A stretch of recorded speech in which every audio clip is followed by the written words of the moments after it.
Hey, Greta Ross here, Mind, Body, Soul Shift. Happy Saturday, everyone. We are back again with Fayedra and Helah. Hey. Hey. So last week we were talking about the emotional pillar and how we need to identify the triggers, whether it's happiness, sadness, anger, bitterness, whatever that is. But this week I want to talk about environmental pillar and kind of tied into the emotional pillar along with the spiritual pillar. But I want to just kind of start off with asking a question. How do you ladies think that our environment affects our health? Whether it's a good environment or bad environment, how do you think that that actually affects our health? Because I don't think people really relate the two of possibly being sick or unhealthy. Well, I can just tell you how it affected my health. Meaning, I had chronic migraines, and not only the environment, but meaning leading to stress and your body not, reacting and functioning properly. But I had chronic migraines. Was diagnosed with a condition called endometriosis, which makes cycles really, really bad. And they were really, really bad. So the environment of that kept my body not well physically. And I can say that now because outside of it, it's a completely different story. So, it affects you whether it's in a good way or a bad way. Yes. What about And for me, I was having the anxiety and weight loss, not being able to eat, and I ended up losing a lot of weight. And so that's when I decided it was time to make a change, because I knew eventually those changes in my body was going to end up leading to something worse than that. Yes. So before it even got to that point, by then I had already identified what was going on. So I knew my environment was affecting my health. Taking that stuff right there was going to even cause even more problems. That was going to cause even more problems. So we're going to take a quick break because this is going to be our last segment on the environmental and spiritual pillar. But we're going to take a quick break, and we're going to come back and let Helah share some information about how she had spoke about earlier about she was in a toxic work environment. So when we come back, Helah's going to share a little bit about what happened during that time frame and how she felt that it affected her health. This is Greta Ross with Mind, Body, Soul Shift. We'll be right back.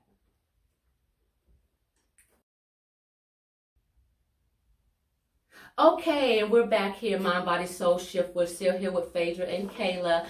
Before we left, we said that we were going to have Helah to share something that she experienced in reference to her environment and how at the time she wasn't able to identify that it was something that wasn't good for her health, but just what she was experiencing in reference to what she was feeling and going through in her body, clearly lets me know that there was something. So kind of share what it was that was going on with you during that time as far as your work experience and being in that bad environment.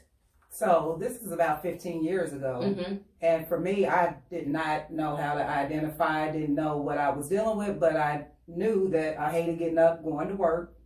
And at night, I would feel that anxiousness, knowing that I had to go back into that same environment the next day. And I didn't realize that it was having an effect on my health, but it really was, because I wasn't able to sleep a lot. And it had got so bad that I had to end up going part-time on the job. So wow, that was how I was able to alleviate that stressful environment. Once I went part-time, I stopped having that anxious feeling when I knew I had to go to work. It kind of changed everything. Yeah, and here's the thing about those feelings, because it wasn't just something that you were feeling in your mind, your body was reacting to that, okay? So if your body is reacting to that chemical thing, something has to be going on the inside. You know what I'm saying? Because with that feeling, something that you was feeling physically in your body, there's something that's going on. And so imagine over time having that same feeling every day for 15 years. And some people stay in those kind of environments, but what happens is that they become bitter because when you're in that type of environment, you don't walk out the door and that's turned off like that. Right. You know what I'm saying? Mm-hmm. I mean, you try not to take it home or you try not to take it wherever you're going, but it's kind of hard to turn it off because you've been in that environment. They've been feeding it for so long. You've been sitting there getting that fed for the last 8 hours. Mm-hmm. And that's all you've been hearing for constantly for the last 8 hours. So it's not possible to walk out the door and just turn it off. Right. Because then what you're doing is you're dissecting. Mm-hmm. How many times have you left work Mm-hmm. and even during that time, and you just kept thinking about what the events that happened during the daytime? Go home, talk about it. It was like work. I never turned work off. It was 24 hours. Mm-hmm. Yeah. So I never turned it off. Yeah. And it's hard to do that. Mm-hmm. And that's why we have to be so cautious about our environments because you can't turn it off. Mm-hmm. And it does affect you, and it does affect your environment that you're in, the atmosphere that you're physically in. Mm-hmm. And the other people that's in that atmosphere. Absolutely. They can feel your energy. They know. So that's why we have to be really, really, really careful of our environment. Work, relationship environments. We have to really, really be careful because I'm telling you, if you feel anything in your body, I don't care if it's anxiousness, nervous, it doesn't matter. There is something that's going on inside your body. There is something happening. And you cannot do that for a long period of time. Right. It's just not good for your body. Absolutely. And that's just like the situation that I'm in right now. My home environment, Mm-hmm. that was the reason why I started identifying and then came up with the solution Mm-hmm. to alleviate that stress because it was the same feelings that I was feeling, that anxiousness from the workplace environment. Mm. So those same kind of feelings. But this time I knew, Yeah. so I knew that I had to do something to strengthen my inner man to be able to to pull myself out of that before it started to affect my health. And that's when the gym life started. Yeah. Yeah. That's when I started going to the gym and it just completely changed everything. Yeah. But not only the gym, but just my whole relationship with God. Yes. I mean, it has grown me spiritually Yes. just throughout the whole journey Yeah. of identifying and then coming up with the solution. Yeah. I have, I've learned so much about who I am, my Yes. purpose, and just my self-worth, and just the amazing things that came out of identifying. Yeah. And then the Yes. solution. Yes. Yes. Yeah. And I think that is the amazing part about being able to identify, because you see, and the good thing about that is that you see it in every area. You know what I'm saying? Yes. I mean, you take the time and you start to examine everything in your life, everything. Yes, like I love looking in the mirror and standing in my truth, the good, the bad, the ugly. Yes. Because I want to be a better person. Yeah. And that's the only way you're going to be able to be That's the only way. the very best version that we were created to be. Yes. Is by identifying. Mm-hmm. Because there's no other way for us to get better unless we sit down and really examine The only who way. we are. Mm-hmm. That's it. Because if we don't, I mean, it's a vicious cycle. It just continues to go on and on and on, and it's never going to stop. And again, that becomes generational. Mm-hmm. You're passing that on to your children. Mm-hmm. They're passing it on to their children, and it just keeps going on and on and on. Yes. And that's why if we didn't come from a healthy environment, we have to produce a healthy environment for our children. Yes. We owe them at least that. We owe them that, because the world is not going to give it to them. Mm-hmm. So if we don't produce that at home, and that's where the spiritual pillar come in at, because the spiritual pillar allows you to be able to see. It allows you to be able to see those triggers. Yes, it does. Mm-hmm. Like it took the cover off of my eyes. Mm-hmm. Yep. Yeah. Yeah. You will see. Very clear. Yeah. Mm-hmm. But the thing is that we have to, when it comes to our spiritual pillar, we have to know who we are in Him. Mm-hmm. Once we identify, Mm-hmm. because you do have to identify that, because because most of us aren't, we don't grow up with that. We don't grow up with identifying that we have a relationship with God. Well, in step one, honestly, we say you gotta know who you are in Him, but first you gotta know who He is. Exactly. Because I mean, how can I say people be like, "Oh, you just like your mama," but I don't know who she? Well, what does that mean? What does that mean? I'm just like her. Does that mean that because we both have short hair? Like, what does that mean when you say that? Well, in order to understand that, you have to know who she is. If you're saying that I'm like her, Exactly. So the step one is you have to have the relationship is.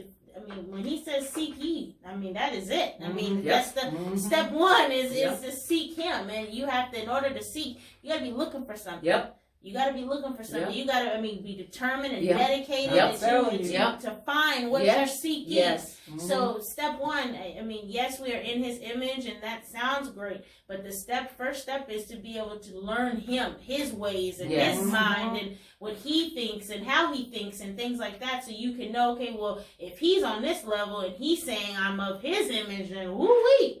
But the first step one is knowing who He is.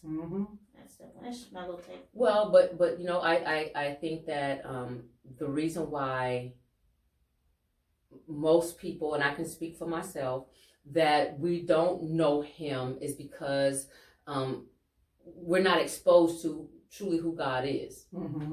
I think that's, in my opinion, what was my issue, is that because I went to church, and I heard sermons and I heard scriptures, but I still didn't know who God was. Right. So again, like you said, if you don't know who He is, then you surely can't know who you are, especially if you saying that you were created in His image, then you can't. Gotta go to the source. Gotta go to the source. And that's when you start to understand all of that. When you talk about environments, meaning, okay, what your source is, the things that you are around, and all of that has to do with everything. So it's like that's the part of the environmental, like what you're becoming, meaning you're in this it's almost like an incubator. You're in there. So what are you becoming when you're in there, whether it's your job, your workplace, your relationship, you're at home, what you're becoming in any type of relationship or whatever have you, what is becoming out of this, and that's another part of the environment.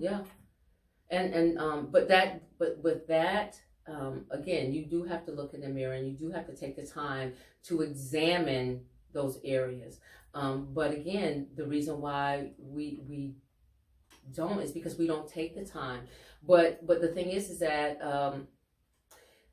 that's where the spiritual pillar come in, because we may not take the time to sit down and try to identify what it is, but even if we took the time to communicate with and have our time, whether it's through meditation or prayer, or whatever that people call it, everybody has something different, but whatever that is, if we sat down and we took the time to do that, then we will probably be more enlightened.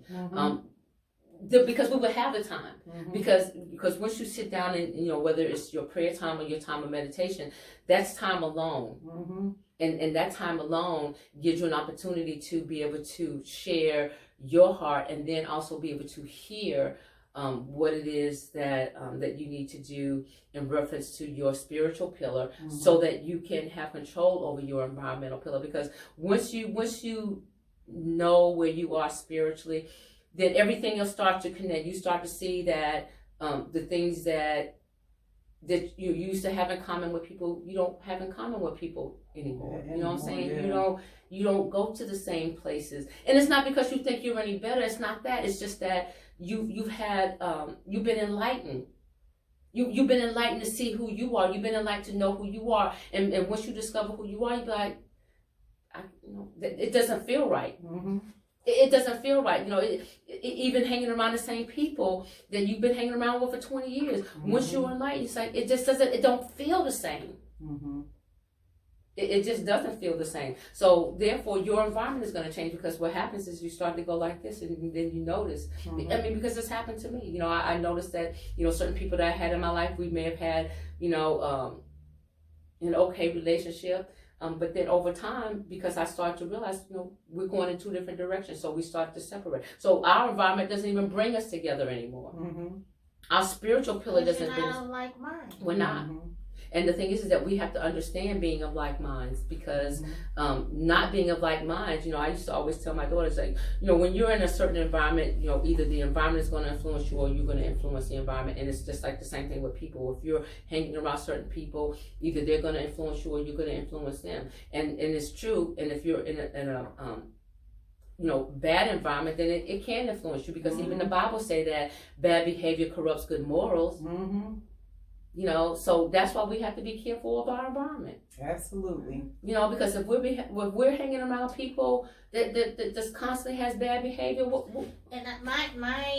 and the way that you can, when it comes to your spiritual being and strengthening that, and I say that because nowadays, meaning with church, some people are so lost because they lean to their own understanding versus really understanding what it's about. If you're looking to strengthen your spirit, if I'm supposed to get to know you, how else am I going to get to? And I say this because you could be meditating and claim you hear from God and stuff. And I'm just saying, I'm just trying to eliminate anything. And I'm saying that because if you want a true relationship and really know what it is, man, the only way that I can know what he says about me is getting to know his word. And when I say that, meaning, just like you said, it corrupts good morals or whatever have you. Well, how did you know that? Well, the Bible says it. Well, it's letting us know certain things. He talks about character, integrity, depression. I mean, anything you can think of, the Bible hits on it. And talks about who you are, who he is, what he will do, how much he loves you, how much he cares for you, what he thinks about you. If you want to be strengthened and know who you are, you got to go to that word, because that's the only way to be able to do it truthfully. Because I can pray and hear and say that I heard God say something, and it's not even God. Has to line up.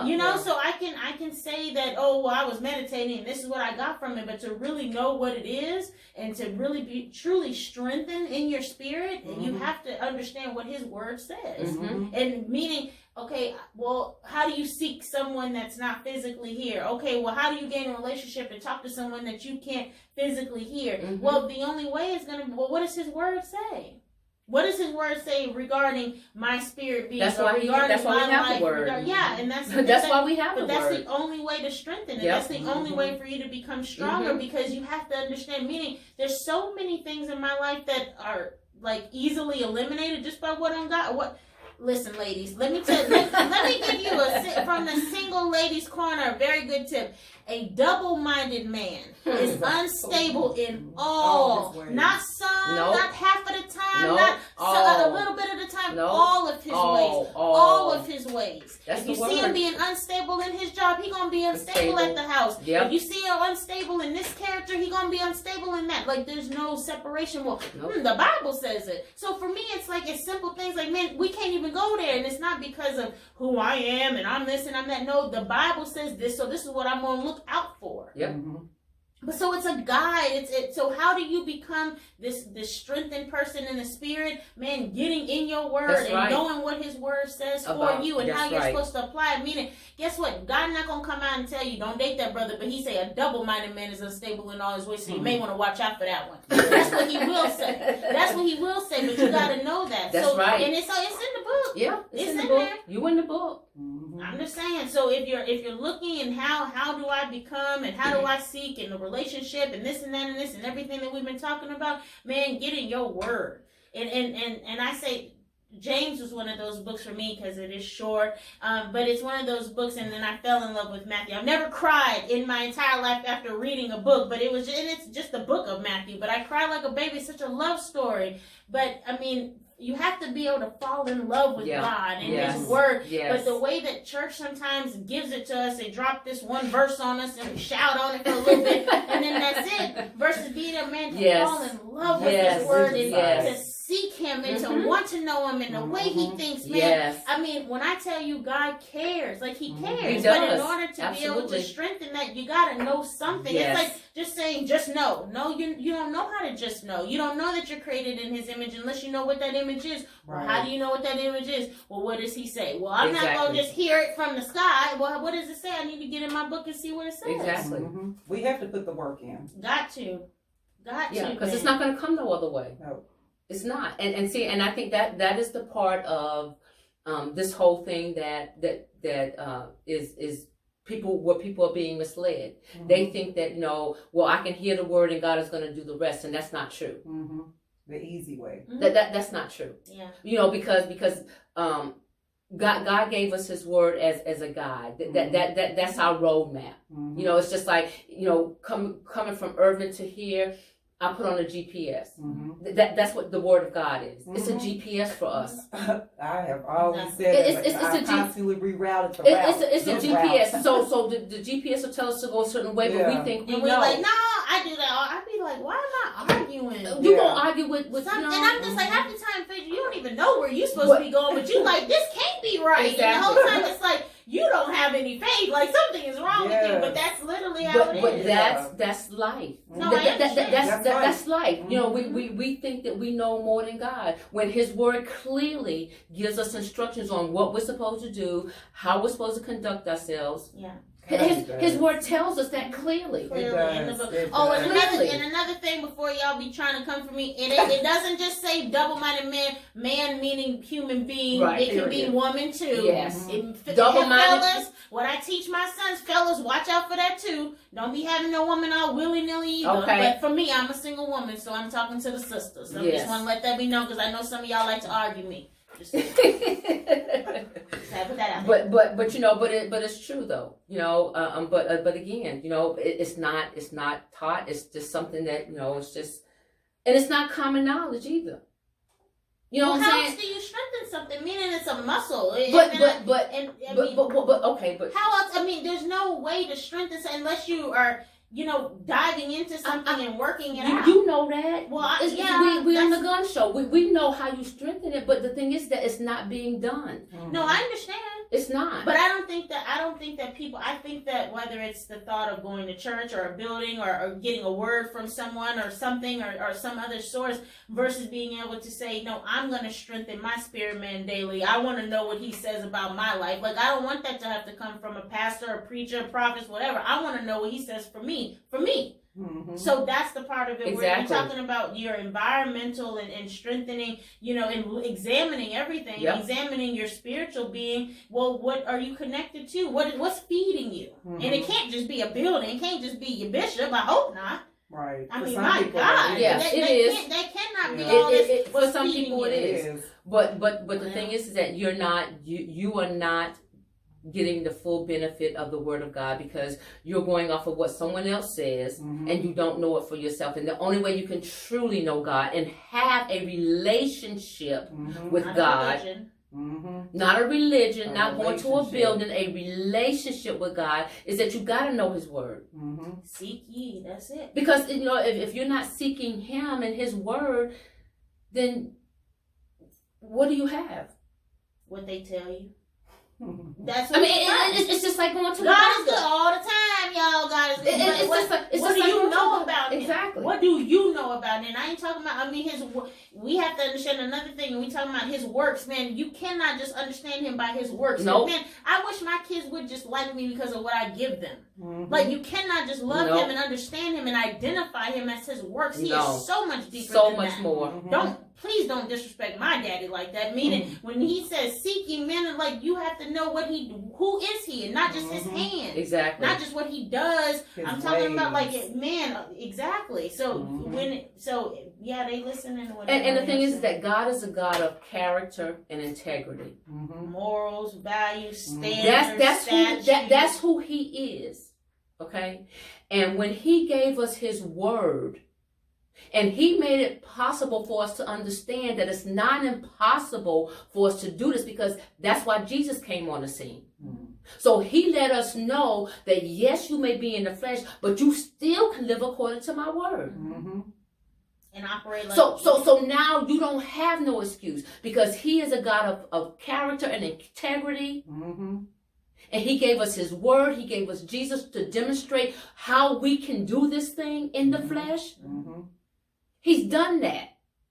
We have an instruction manual for every scenario in life. Everything is. I don't care what comes up, boo. Everything is. There's nothing new under the sun. And because there's nothing new under the sun, the Bible does not have to be rewritten. The Bible talks about how much God cares for the animals of the world, and in comparison, like, to, how the trees, the leaves wither, and he's like, so if I care about that much, how much more do you think I care about you? And it's just like, simple things like that, it's just like, wow. But they ain't teaching that at church. And if he makes sure that the birds eat every day, you can see cats and dogs just eating. God is feeding them. But guess what? That's not all God is doing. You know what I'm saying? And we can't. Yeah. God bless you. You got a new home. That's wonderful. But if you got it in a way that is not of God, where according to His instructions, His principles, His standards, His guidelines, His integrity. If you didn't obtain it like that, then stop calling it a blessing. Oh, that's right. Stop calling it a blessing. Because God said when He bless you, He don't add no sorrow to it. Nothing. Now you sitting here struggling to stay in this house. So how is that a blessing of God? When you done tricked the mortgage company to get into it, but now you want to say you blessed. That's the part about that's not a blessing from God. Because if you follow His principles, so when people say, didn't God do it? Well, guess what? He didn't do it without you. If you're a student and you study and you go take a test and you make an A, why we gotta say God? Did God do it? No. Why are you shouting and tearing up furniture? Why? Did you not do what you needed to do to get the A? So why are you shocked you got the A? If you got an 800 credit score and you go to buy a house and a brand new car, boat, jet skis, and all that stuff, and you can walk out of the dealership with nothing down, with just your signature, but you got an 800 credit score. Now, why you gonna sit up here and tear up these people dealerships, shouting all over the place, somebody didn't God do it? You have an 800 credit score. It's principle. It's a principle. And we have to understand God, He operates on principles. So we have to operate in God's principles. We have to. Because not operating in his principles affect our emotions, it affects our environments, it affects our health. It means we're not functioning the way He created us to function. Exactly. We're malfunctioning, we're dysfunctioning. Exactly.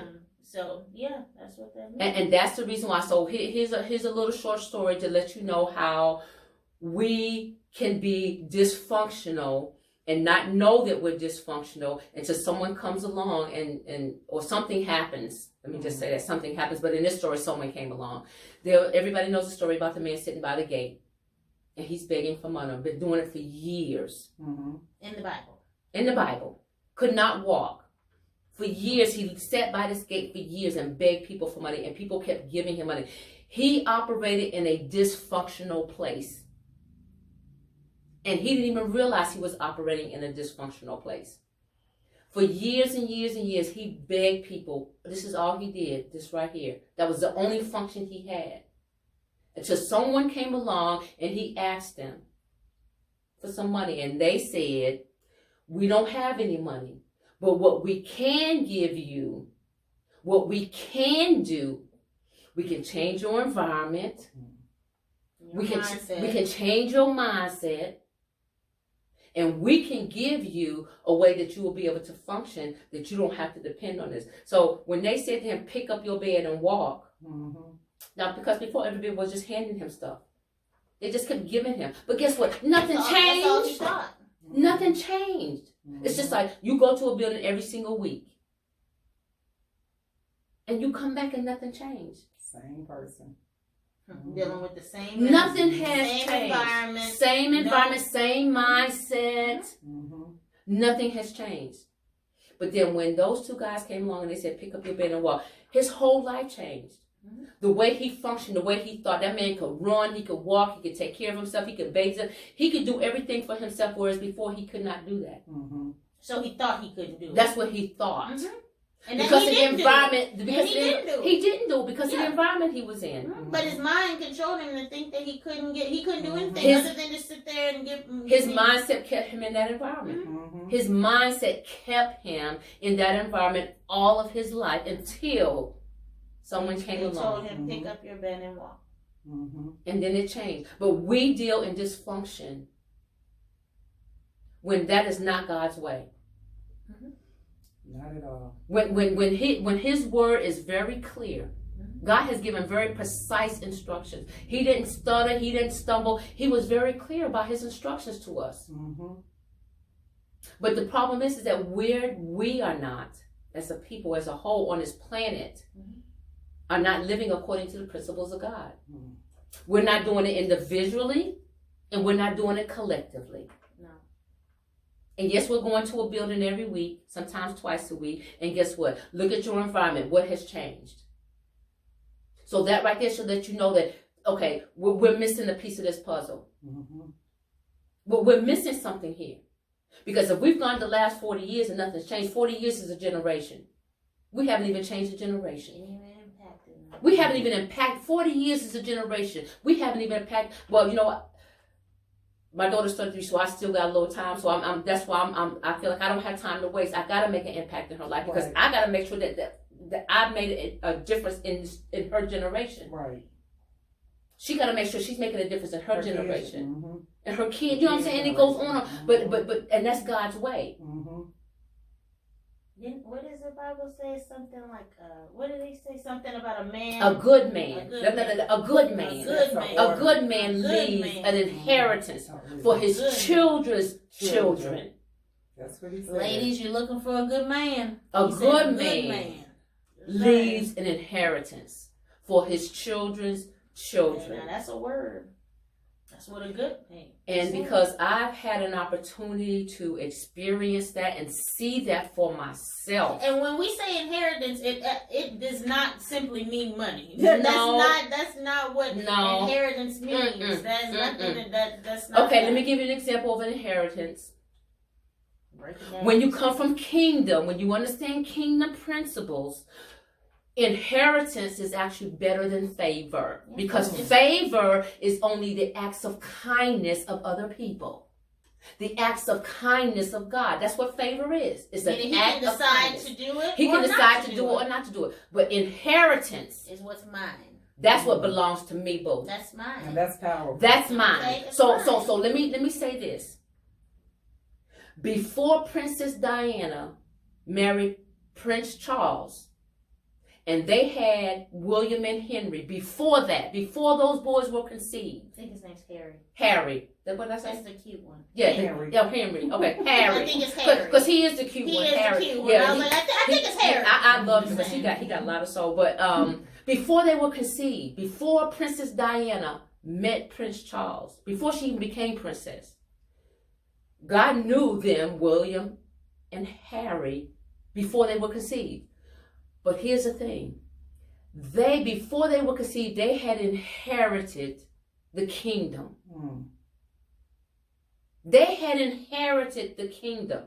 Now, they didn't have to do nothing. They didn't have to do nothing. They just had to be born. They didn't have to be nice to get favor. They didn't have to do nothing. Pray for it. They didn't have to sling, or they didn't have to lay on the floor, go in the prayer closet. They didn't have to do none of that. It was an inheritance. That means that they were just born as soon as she found out she was having them, they had the inheritance. That's how simple that was. That's how inheritance works. They didn't even have to make it here. They just, as soon as she found out she was pregnant, that they were conceived, they became prince. Mm-hmm. At that very moment. That's inheritance. That's an inheritance. Mm. So when you understand kingdom, which that's what we're supposed to be living according to God's kingdom principles, then we would understand that we have rights. We are kingdom citizens, which gives us rights to things that we don't even walk in, that we don't even have, because we don't even know who we are. Mm. We have rights to things in the kingdom, just like Prince Harry. Because when Prince Harry got married, guess what? His grandmama gave him a country. He's the Prince of Wales. He owns the country of Wales. Wow. He inherited the country of Wales. That's what he inherited. And guess what? Now that he has a son, guess what's going to happen?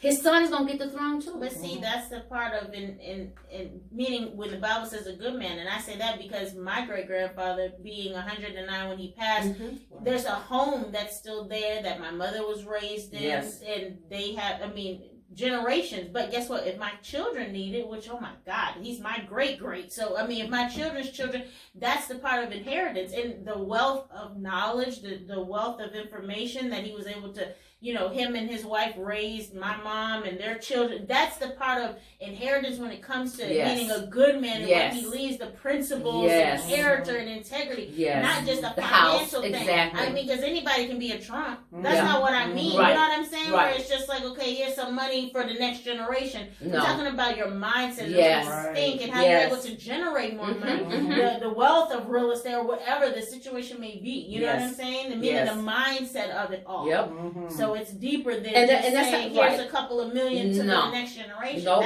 That's because how many people get in and whether it's they blow it, Yeah. they use it for drugs, Yes. they don't know how to manage it, Right.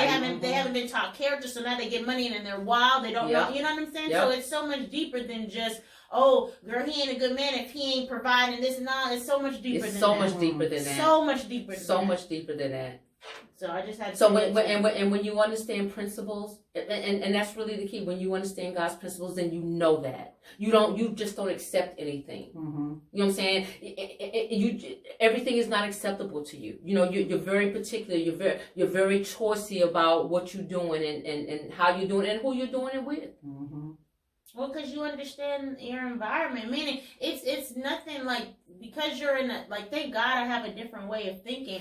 But it's nothing, meaning, okay, it's almost like a alcoholic or something like that. Like, I may not drink anymore, but I can't go to the environment of drinking because I'm going to go right back into it. So, no, I can't go back into an environment of, this or that or this, because that's what's gonna It's gonna trigger. It's gonna trigger that. I mean, it will overtake me before I overtake it. That's so that's right. why you have to be mindful of that. That's why you have to be mindful. But then again, and that's why we have to understand what the word says about us, so that we can overcome those kind of things. Because there are things in life, there's vices in life, whether it's drugs, alcohol, sex, or whatever it is, those vices can have control over us. And none of us are exempt from that. None of us are. Nope. You know what I'm saying? None of us are. So if you think that, hey, sex may not be my weakness, but it could be alcohol, it could be drugs, you know what I'm saying? So it could hinder any one of us. So that's why we have to be careful and know what the word says. Exactly. And how to deal with it. Yes. The word says. Yes. But the word gives us instructions on how. That's what the word is. The word is the how. When I remember a long time ago, they had that thing is, what would Jesus do? No. Do you know how? Because if you don't know what, I used to say, no, it wasn't what would Jesus do? What did he do? Exactly. That's what I need to know. What did he do? Right, because you can do it. So Exactly. Hello? Give me the blueprint so I can be like, okay, this is what I need to do. Not know. What would he do? Well, No, because he already did it. But not only that, but that's would is like left up to perception. Like, what would? Like, no, what did? I need to know facts. I need to know truth. One thing about that is that then you start talking about people's opinions. Yeah, what would? You know what I'm saying? It's a question. It's what coulda, shoulda. You know what I'm saying? Question. Exactly. I need a statement. Right. He did this. Right. This is what Jesus did. Right. And that's what the Bible is. And he came to earth, and we he was here in the flesh. So we know that it's not impossible not to live this word. You know what I'm saying? It's not impossible to sustain from sex. People think it's like, oh my God, it's like, no, you don't. You don't, and I know. You're sexually abstinent. It's possible. It's very, where your focus goes, your energy flows. And so, but when you understand the dangers of that, meaning where it can lead to the emotional part of it, like God don't have to stand over me and be like, Phaedra, that's wrong to do. No, I know where that can lead you to. So it's like, I think I'm good on that. Not only that, but again, I don't want to go against his principles. My reverence for him is that strong where I don't want to do that. But at the same time, when you get past the church feeling of, oh, it ain't right, and God standing over your corner, you have to, real life is, this is where it's going to lead me if I do this. That's so right. do I want to do it? Yes or no? Exactly. It's deeper than the God and the two people on your shoulder type of thing. This is real life here. Like, consequence of this action is going to be this. So then you have to be smart enough to choose. That's right. That's all that is. That's right. It's very simple. Yep. And you have to choose wisely, because you have to think, well, where's this gonna lead me? Mm-hmm. Because it's leading somewhere, and you're gonna become something out of it. Yeah. You know, so when I tell people, it's possible to sustain from sex. Yes. And they say, well, you're married. Well, let me say this: before I met my husband, my ex-husband, her dad and I were divorced. But what I did was at that time was I had to go through a season where I wanted to know why I kept doing the same things that I kept doing, and even though Tony and I had a good relationship, there were still things. It's like, I was always mouthy, it's like, I was always like, I would just jump salty and just real quick, but that was never a conflict in our marriage, but I knew that was a problem for me. I also knew that my flip mouth, after we got divorced, I knew that my flip mouth was not gonna. Ain't no man gonna tolerate that. You know what I'm saying? It's like, you're not gonna. No good one. No, ain't no good man gonna sit here. If a man tolerated, it may pop you in. I'm just saying that's how men deal with that. Versus being able to. A good man is not gonna take that. Well, but see, here's the thing. Me having a flip mouth and being with in any type of relationship with any type of man, we would have been going to blows. You know what I'm saying? The police would have been at the house every weekend. You know what I'm saying? Because guess what? First of all, you ain't putting your hands on me, boo. Number one. Number two, that would have been a regular thing. You know what I'm saying? Mm-hmm. So the thing is that once I identify, I said, you know what? Let me examine myself. Mm-hmm. I really got to take a look at me, because if I want to have the things in life that I want to have, because thus far I haven't had those things. Mm-hmm. But if I want to have those things, let me examine myself so I can see what it is that I need to do to be able to obtain those things. Mm-hmm. By the time I got through going through this process, and I'm not saying it's going to take everybody, but I'm just going to talk about me, because this was on my only experience. It was a 5-year process. And I'm not saying it's going to take 5 years, because, I had a lot of luggage. I had that trauma from childhood that I had to deal with that was never dealt with. I had the whole trauma of being very promiscuous. I had to unload that luggage. So it took time to unload that luggage, especially, wanting to be married to a good man. Mm-hmm. So yeah, I had to unpack that luggage. I wasn't trying to bring that crap up in there. You know what I'm saying? It's like, and I wasn't going to bring it in to have him help me unpack it, because now, you got all this stuff, and, so it's like, I didn't want that. So it took 5 years. Mm-hmm. I didn't have sex during that time, because I didn't want nothing blocking my vision. I didn't want to have nothing clouding my vision, because I needed to see me. Mm-hmm. And I didn't want to hear what somebody else thought about me. I didn't want somebody else telling me how fine I was. I didn't want somebody else telling me I'm a good person. I didn't want that. So what I needed to do was I had to be by myself. So that's what I did. So when I met my husband, and when we got together, we lived in the same house. You can ask her that we lived in the same house. But when we decided that we was going to get married, mm-hmm. I said, you know what? The whole sex thing, that is not going to be the base of our marriage. Mm-hmm. Besides that, I was up in age. I was like 40. Well, actually, by the time we got married, I was 50. But mm-hmm. I'm not saying that age had anything to do. What I'm saying is that I made a decision. We sat down and we talked about it. Yes, we're sleeping in the same bed. Yes, we're doing other things. But we want to sustain from sex. Mm-hmm. So I know that it's possible. Mm-hmm. I was in a relationship. And I'm not saying that, that it's, that it was easy. I'm not saying that it was easy, because guess what? I'm sleeping right next to this man. See, that's step one. Right. You ain't supposed to be living with him. Because guess what? I'm going to tell you, I ain't going to be able to do that. you roll up beside me with all that chocolate if you want to. It ain't going down like that. Don't try me. I ain't the one to try. So for me, I don't need to be living with you, because, oh my God, that's like putting a steak dinner in front of a lion. Yep. Is that for real? Yep. No. But sometimes we bring stuff on ourselves where it's like, well, dang, it ain't easy. Well, dang, look what you're doing. That ain't going to be easy. No. But yeah, it can be done, but again, it can be. But again, it's all about that. You have to have that strong mindset. Right. But again, girl, mine ain't that strong, girl. I ain't gonna tell that story.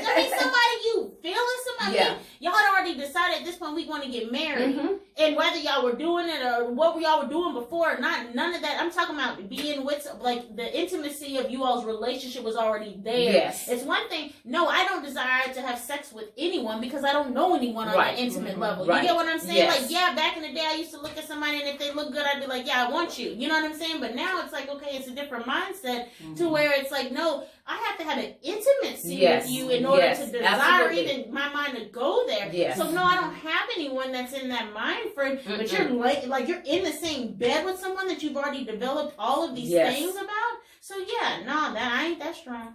I ain't gonna tell that. I ain't gonna tell that body. but what it showed me is that it's possible. Yeah. You know, and the thing is that Yeah, if, with the mindset. yeah, it is, and if you're single and you want to abstain from having sex, because if that's what leads you down a path or puts you in a bad environment because you can't see your way clearly because of that, or whether it's drugs, whatever that is, whatever that vice is, you know, and I only use sex because, you know, I know that, you know, I mean, sex is like everywhere, man. I mean, you can't even turn on the TV. I mean, it's social media is everywhere. It's everywhere. It's and it's like I feel so bad for the kids, man, because it's like everything is about sex. It's like, oh my God, we've given it too much power. It's not even sacred anymore. We don't even understand what it was designed for. Exactly. And I ain't talking about for repopulating the earth. That's not what I mean either in that aspect. But I mean like what it was designed for between a husband and a wife. Yes. We don't even get it. And I say that because I mean these kids are having sex. And I think that's because again, it's not anything that's talked about. You know, we don't. You know, when children are young, because you know they say, you know, well, you need to talk about the birds and the bees, but.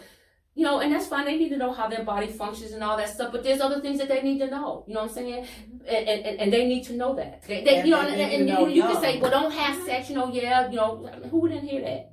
You know what I'm saying? Who didn't hear that? But can you give me something that I can apply so that I won't have the desire, and the desire is because we see things, it looks good to us, it's appealing to us, so yes, we're going to have a desire for that's more lust than anything else, more than lust and desire, I would think. And I think that again, when it comes to not your situation where you're laying in the same bed, but in a situation like mine, again, where your energy goes, your focus flows. So it's like, okay, if my energy is going to be, oh, this is what I'm seeing all day long, is this and that and this, or this is what I'm hearing, or this is the environment that I'm in, then yeah, that's what I'm going to desire, whether you're 15 or whether you're 55. Exactly. You know what I'm saying? Exactly. So again, just being able to identify that, to say, okay, well, yeah, it is everywhere, but what am I putting my focus to? Yes, it's everywhere, and this is how I raised my son. He's 16, meaning I can't control that it's everywhere, and it's unfortunate. I hate the fact that I can't go to a nice restaurant or even a fast food restaurant or simply to the mall. The last time him and I went together, girls, short shorts, and this, I mean, it's everywhere for him. But again, my job is, okay, what is your focus on? Is it on academics? Is it on bettering yourself? Is it on finding out what is your passions, or what is your purpose? What do you like to do? What are the things that you enjoy? Let's put your focus on other things than versus it being, oh, I'm going to let you date and have a girlfriend. You finna have a girlfriend, you miss her. Now you're listening to these love songs. Can I go hang out with my girlfriend? Like, that's what the... But again, the environment. And if they're placed in that environment, guess what's going to happen? You know what I'm saying? They're in the environment. What else are they supposed to do? So that's why you have to show them and give them something different, so that they'll be able to say, oh, I'm not used to that. You know what I'm saying? It's like if some hoochie mama coming to my grandson, he'll look at her like, you know why? Because that's not... But even still, and again, I say that for even people my age, meaning like you're not 15, 16 years old. Again, if someone asked me, I had this guy, because it's a big thing on people on my Facebook page that I'm, you know, sexually abstinent, and I'll put the number of days, like 700 days, and so I'll have people inbox me, and they're like, really, 600 and some days? And I say, man, it's simple, meaning that's not where my energy goes. If I thought about it all day long, then yeah, I'd want it. Like if I sit back and Wingstop, ooh, I can taste the fries, and crispy, oh, and that garlic parmesan, and it hits my tongue, and I mean, yeah, of course, if my thoughts go into that, then that's what I'm gonna desire. But again, my thoughts are not going into that, so therefore I already know, plus I already understand that's off limits. I don't care, and I'm not more human than anybody else. So if I got there too with the guy, could my thoughts go there? Easily? Of course. Don't let them be chocolate. Of course. Yeah, my thoughts could go there, but at the same time, it's being able to say, you can't go there. Right. You know you can't go there. So whether Yep. that's monitoring the music you're listening Yes, to, because yes. now it's getting in your mind, and Yes. then now Watching you're what you look at feeling. on TV. Yeah. Now you're feeling a certain type of Yeah. way, or whether it's your girlfriends and what you're listening to, or whether it could even be him what you're listening to. You know, you have to be mindful of that to be able to say, I know I can't go there. Yeah. I mean, it's not that it's simple. It's just the fact that the way you have to look at it so it can become simple. Right. Because I didn't always live that life. Right. When I was single, I was doing me, and I mean, sex to me was a powerful thing because I felt like I was the one in control. I could have you when I wanted you, and if I didn't want you, I didn't have to have you. And for me, I felt like that was power. So when I took it away, I was just like, man, I'm not powerful anymore. Yeah. Not understanding that, if you're equating sex to being powerful, we have a problem. Yeah. Yeah. Because that means that's all your work. Yeah. And that's all I was presenting to guys. Yep. Yep. That's it. Yep. So, if that's all I'm going to present to them, then that's all they're going to think I'm worthy of. And Exactly. then I'm getting mad because you don't want to take me out to dinner. Well, that's not what you're portraying. That's not what you're showing me. Why are you mad at him? Yeah. I mean, That ain't how you coming over here. Exactly. You don't look dinner worthy. Okay. Not even Burger King. No, Okay. I wasn't. I ain't going to lie. Seriously. But again, we put ourselves in those positions so that, we can, those kind of things happen to us. We do that, and that's why we have to be careful, and make sure that our spiritual pillar doesn't have any cracks. Man, it has to be solid. It has to be solid. It has to be. That's the word. That's the only way. It has to be solid. If your spiritual pillar is not solid, I'm gonna tell you something. Some things will come along and rock your world. They will come along and rock your world, and not to say that because your spiritual pillar is not solid that things won't happen. But that's why you have the word, because That's again, why. it's supposed to be like, I don't care what comes on this table. Yep. What happens is solid. Meaning, okay, it may not, situation may not happen all the way your way. You may have something, that's happened in your life or whatever scenario, whatever, family, da-da-da-da. But it means, okay, I know that I have this foundation here. So it doesn't mean just because you're spiritually okay that you're never going to be tested or tempted or, or any of that. No, that means the complete opposite. It means the more sturdy you are, the more you are going to get tested. Oh yeah. But the good thing about being solid is that you're aware. You know what I'm yeah. saying? It's like, what I'm saying? It's just like exactly. It's just like when rain falls, it's gonna bounce right off of the table. You know what I'm saying? And when we have that type of resilience with our relationship with God and in our word, then guess what? Stuff is gonna come, and guess what? It'll be able to just bounce off. We're equipped for battle. Yeah. It's just like when a storm comes and you see a tree, it'll be swaying all the way down, but it don't break. You know what I'm saying? It'll sway all the way down to the ground and come right back again, And that's how we have to be in the world. We have to be like a tree planted by the rivers of water, that they may sway, but we can't break. Because we have the word of God. And because he gave us the word of God, because he gave us his word, he gave us everything we need to be able to have the life that he designed for us to have. I mean, what he designed before we was even formed in our mother's womb, he knew. So when we get in his word and we understand that when our spiritual pillar is solid, at that point, then we know. We know something may come and we may get a little rattled, but guess what? It ain't gonna shake our world. We're not gonna be moved. I remember this old song my grandmother used to sing, I shall not be moved. I shall, man, my grandma, but listen, anytime she would start off singing that song in church, that was always a sign to me. And just looking back, because I didn't realize this when I was growing up, but when I would hear her, the tears would be rolling down her face. But now looking back, that was her way. She was going through something. She was going through something, man. She was going through something, and she would sing that song and the tears, she'd have her eyes closed, the tears be just rolling down her face, but see, as a child, you don't understand that. Right. No. But get grown. Yeah. It ain't for the weak. Get grown, boo. Get grown. Seriously, get grown. But that's why we have to teach our children. See, we got to give our children that foundation. Now. Yep. We got to give it to them, man. Because when they get to be our age, y'all age, you know what I'm saying? We want to know that they can withstand. Yes. We got to know that, man. Because I'm going to tell you something. As a parent, and my daughter's right, she's grown. But if you don't think that there wasn't a day that did not go by, that I didn't concern myself with her, just like your parents. You can't tell me that your parents don't concern themselves about your health and welfare. They are very concerned. Calling you, wanting to Yes. make sure you're okay. When they hear something in your voice, they ain't even got to see you, but they can hear it. Yes, my dad called me last night at 10 o'clock just to make sure Yeah. I'm okay. Yeah. So yeah. And guess what? And here's the thing. If we do that as natural parents, in the natural, imagine how much more God loves us. Mm. Now, if we do that for our own babies, Mm-hmm. imagine how much more God loves us. Mm-hmm. I know. You ain't gonna tell me. Yeah, I know I'm the apple of his eye. Man, You totally listen. 100%. Okay, you ain't gotta tell me, man. That's why we gotta know the word. We Yeah. gotta know the word, because when we know what He says about who we are, Mm-hmm. Game changer. Must say changes everything. it changes everything. It does. When It we does. know what He say, Yes. who we are, what He say, Yes. not what man say, What he said. what He say. Yeah. And when we know that and we discover that, man, life will never be the same. No. Mm-mm. That's why you got to get in your word for yourself. Mm-hmm. For yourself. You got to have a relationship with God. For yourself. You got to have a relationship. Because then you know, without a shadow of a doubt, how much He loves you.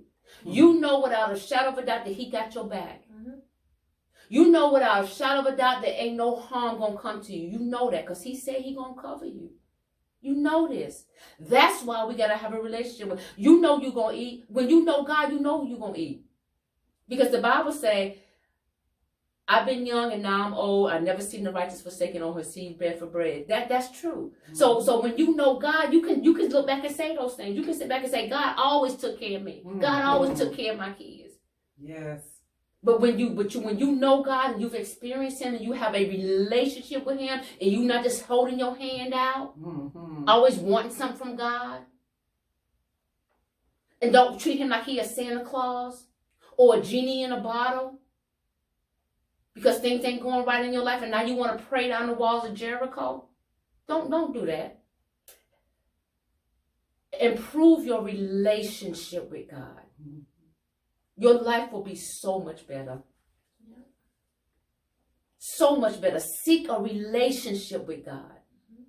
A relationship. Fall in love with Him. Fall in love with Him. You running around here doing all kinds of other things. Fall in love with God. And watch and see, because everything in your life will change. Mm-hmm. Nothing will ever be the same. And I'm not saying you're not going to have some issues and all. That's just not what I'm saying. I'm saying that things will be different. Yeah, it definitely makes it easier to deal with the bad when you have that relationship with Him. When you can honestly say, hey, I know what He has done for me. Like, it makes it so much easier for me to deal with. And you know that He's working it out. Okay. You know what I'm saying? You know that He's working it out. You know He's working it out. And the thing is, but you have a choice. You can sit here and not know that, or you can sit here and worry. Mm-hmm. In faith, like I said. And if you keep worrying, guess what? It's going to keep affecting your health. Mm-hmm. So the best thing to do is have a relationship with God. Give it to Him, because He already know. And go to bed and say, God, you know what? Mm-hmm. And you have to trust the process. And don't keep thinking No, about and you know, because there used to be a time I'd be like, God, no, I don't want to keep asking you for the same thing over and over again. I feel like I'm begging you. You don't have to beg God for nothing. No, because He already knows. Yes, He does. You don't have to beg Him for nothing. Caring is to anticipate a need and meet it. Say that again. To care for someone means that you anticipate a need and meet it. I am anticipating you're going to need this, so I'm giving it to you because I anticipate that this is what you're going to need. That's how good He is. That's cares. exactly He cares. how good He is. Yeah, Before we even know that we need it, before we even know that we need it, He anticipates it and He meets it. before we even know, He does that. That's how good He is to us. And that's why we have to get in the Word and live it. Not just recite it, but we have to live it. Our spiritual pillar have to be strong because it affects our emotional pillar. It affects our environmental pillar. But when we know who we are in God, we don't, man, I tell you, we see things so clearly. Yeah. Because he shows us things clearly. You know, he don't, it ain't, you know, you got 3 cups on the table. Well, which ball is the cup on? It ain't like that with God. We don't have to try to figure him out. But when we have a relationship with him, guess what? If we know, you know what I'm saying? We know, because it's, you know, for anybody out there who have any type of good relationship, you know how that feels. Whether it's with your children, your spouse, or whoever, friendship, when you have a good relationship, you that feels good. You know what I'm saying? So yeah, develop a good relationship with God. Listen, we're out of time. I want to thank Fayedra. I want to thank Helah for joining us here on Mind, Body, Soul Shift. We're going to have more table talk discussions because I want this stuff to be real. I know that I'm coming at you and I'm giving you information about, you know, the 7 pillars of health and wellness. And, you know, we don't even know what the pillars are. If you look at a pillar, you know that it holds stuff up, and we need things to hold us up in life. And that's the reason why I wanted to do this segment on the pillars of health and wellness. So we're going to have more table talk discussions about different subjects because we want this to be real life, real issues that people deal with every day. So this is Greta Ross here, Mind, Body, Soul Shift. Thank you for joining us today.